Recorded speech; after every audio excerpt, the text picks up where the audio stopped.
So now that I have already written down everything on my journal, all the information that it's required to successfully process and pick up the load and drop off the load and all that good stuff, now it is time to check what routes I'm gonna be taking, what highways, what freeways, any weather conditions that might be approaching my way as I drop off the load. You always want to be well informed about everything. I would go ahead and, like I was saying, I would go ahead and write the address of like wherever I'm going, whether it is to the shipper, whether it's to the customer dropping off the load, or whether it is to the fueling location. I always pre-plan, check my locations before I turn my vehicle on, anything on, because the GPS sometimes fails. The zoner device sometimes fails.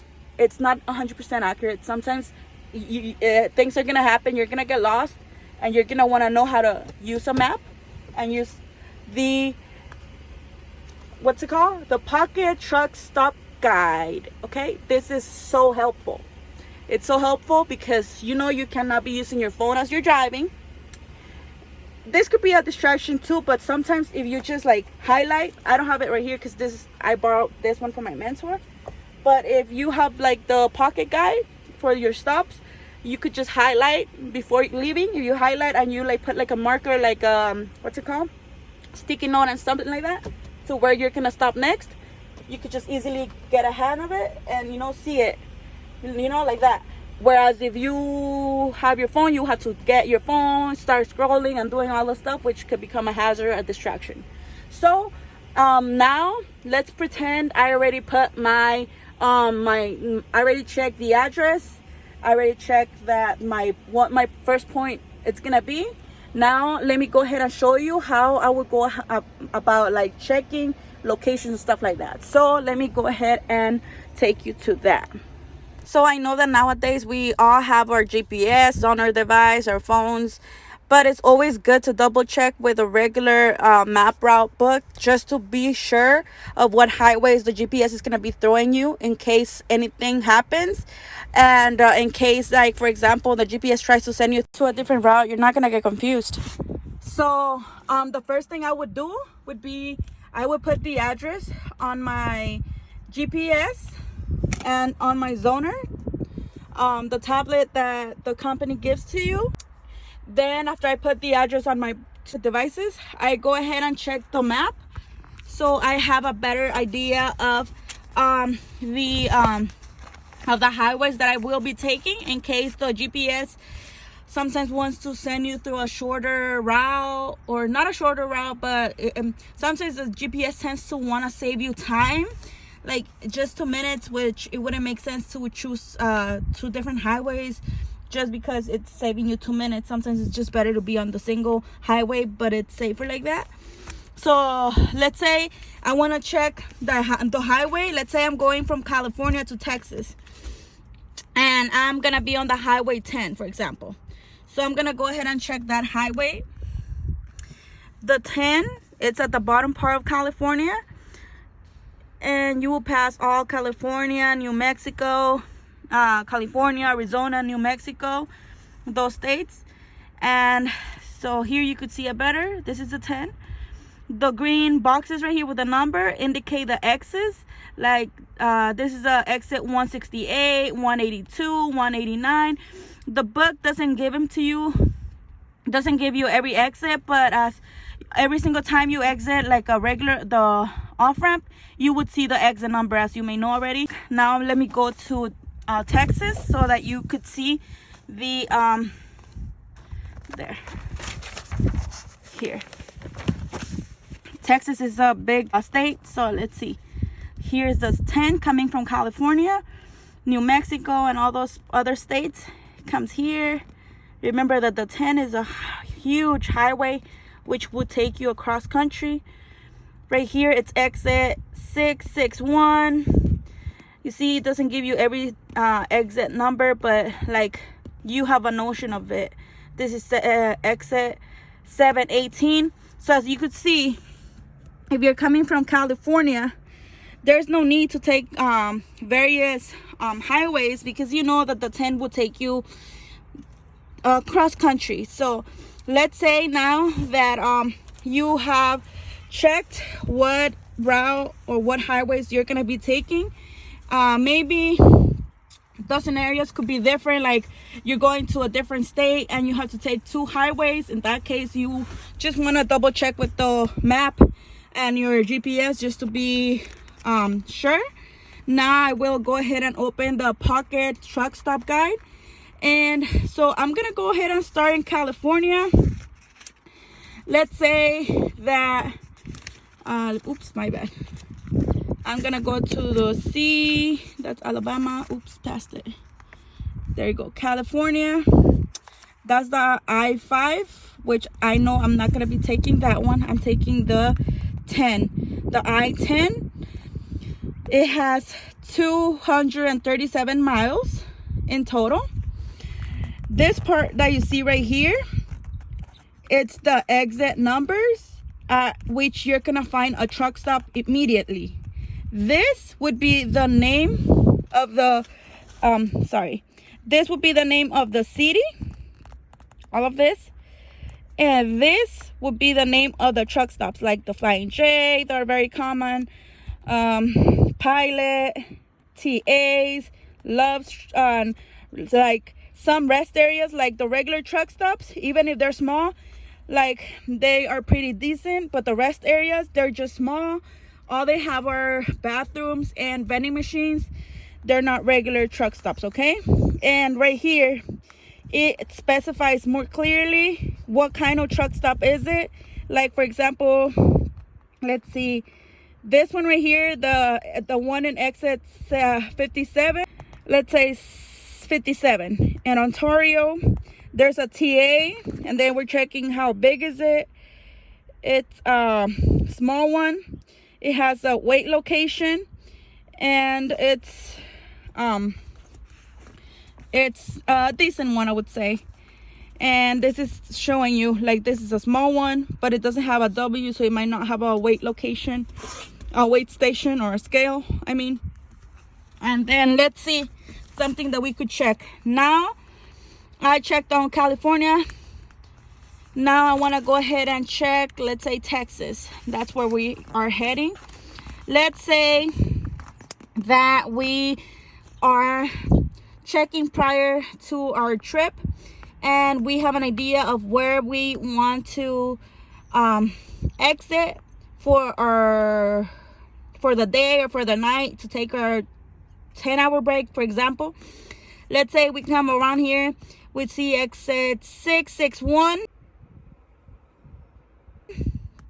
661 Flatonia City in Amigos Valero truck stop. And then right here it says that it's a small truck stop, but that's all I need right now. It's a truck stop. So we're looking for in the map on the I-10, we're looking for exit 661. So we're coming all the way from the 10. This is 533, so we're almost there. There you go. Da, da, da, da, da, da, da, da, da. Exit 642. And da, da, da, da. There. Exit 661. There you go. All you know that you have to do is keep on the 10 all the way, and then exit on exit 661. You know, you just have to follow the 10. These are just like some examples of how you would go about like checking on your map. Sometimes you're gonna have to take 2-3 different highways and some small highways as well. But the point is that you double check on the regular map book, just to be sure and safe in case the in case your GPS doesn't want to work, or your zoner device stops working. And or even if they work, but let's say they try to send you through a shortcut that might cost you more trouble, because sometimes like even if the GPS is for trucks, sometimes it wants to save time for you, so it could send you to a location which it's small, too small for trucks, or that it could become a hazard. Where if you know, if it's an international highway, you know it's safer, because those are for like cross state, cross country, you know, so you're gonna be more safe with like just going on a big highway versus going on like the smaller highways, like the orange ones are like smaller highways and city highways kind of thing. So you want to be careful on that. So there's like an example, like there could be more options too. Like if you don't like those, or if you need to take your break later on, you just keep yourself on the 10. You see, these are all the options you have. You have a lot of options. You also want to check the numbers, because those could indicate the amount of miles. Like for example, if you stop at 61 and then you're looking for another one, it ends on the last truck stop that you're gonna find on the I-10 in Texas would be the 873 in Oregon Pilot Travel Center. It has a weight station or a scale station kind of thing. So there you go. You see, I hope you have a better idea on how to read the pocket guide. It is very helpful when you're running out of time, when you don't know where to stop, when, like, let's say you think you might not find an exit before your 8-hour break. You just have to open your pocket guide for truck stops, and you would be able to see if you have one pretty close, or see other alternatives if that's the case for you. So the pocket guide really helps you in that sense. And I hope you guys keep that in mind and whenever you have a chance, you purchase your own pocket guide, and it's gonna save your life a lot, trust me, because like it's a lifesaver. My piece of advice: get one of this. It's very helpful for trip planning, even if you have to take 5 different highways or regular interstate highways, whatever the case may be. This helps you pre-trip plan, because whenever you are over the road,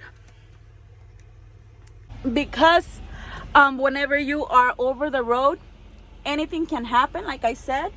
And this right here, they're very helpful.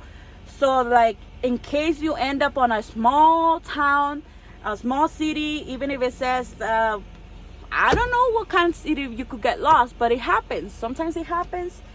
And when you're starting, it happens more frequently than you would think. But if you have an equipment like this, there's no reason why you would get lost and not be able to go back, get yourself back. Because sometimes too, this is what happens when you're using the GPS or the zoner device or the phone to go to a location. Sometimes they would send you to closer. They would try to save you time by sending you to different routes. Where like, if you know, like let's say you're going from, like I said, like from California all the way to Texas, and you know the only highway you could take, there's one highway that you can take that will take you all the way over there, and it's only one of them, which is the 10, for example. Then I would just take the 10. Why not? Why take different routes where I could get lost, where I could end up on places where it's not a truck route and stuff like that? Why? No. And even like, let's say the weather conditions are not appropriate, or something is happening. Like, let's say you're on the 10 and there's a shutdown. You know what? You call your boss, your driver leader, your team leader, or whoever the case may be like, you know what? There's a big storm. I'm on the 10, I-10. I can continue with this. I had to stop for tonight and then find my way tomorrow. What if there's a big accident? What if there's a closure? What if there's road construction and you can't get through, and the police says, you can't get through. You have to wait a day or so. If you're on the same road, all you have to do is find the nearest truck stop, and you'll be safe for the day, safe for the night. You're gonna be okay. But if, like, when the GPS sends you to different routes, the chances may be that you're gonna end up on smaller street. You have to make wider swings. Streets are smaller. There's a lot of signs, traffic signs, stuff that you have to follow. And if you're in a place that you don't know, sometimes it might be a new place for you. It could become overwhelming, confusing, and you know what? It's better to plan ahead. this is a very helpful tool. I got lost once in Texas, specifically because of that reason. I was following the GPS. It had like a shortcut for me, and since I'm a new driver, obviously I was following the GPS. And then when I got out, I drove for approximately 3 hours. This was like around 12 a.m. So there's no light. A lot of areas are not well lit, and they're more like deserty kind of thing. And like I was following the GPS, and I get to this. I follow the exit. I will never forget. It's exit 477, I believe, in Texas. I go in, and it was telling me something to take, I believe, the 290. I take the 290. Everything looks fine. Nothing seems to be wrong. And then I don't know what happened, but my zoner just decided to not work at all. It wasn't. I try to refresh it, and when you're driving, the thing doesn't refresh. And when you are if you work for Swift, one of the things is that you cannot just park wherever. I mean, if you're a truck driver, you just cannot park wherever. I know California has bigger shoulders kind of thing on the freeways and stuff like that, but other states, they don't. So you cannot just park on the shoulder, because they're small, some of soft, and there's a lot that goes to that. So it's it's not safe. And then I followed the GPS I had. Everything was going fine.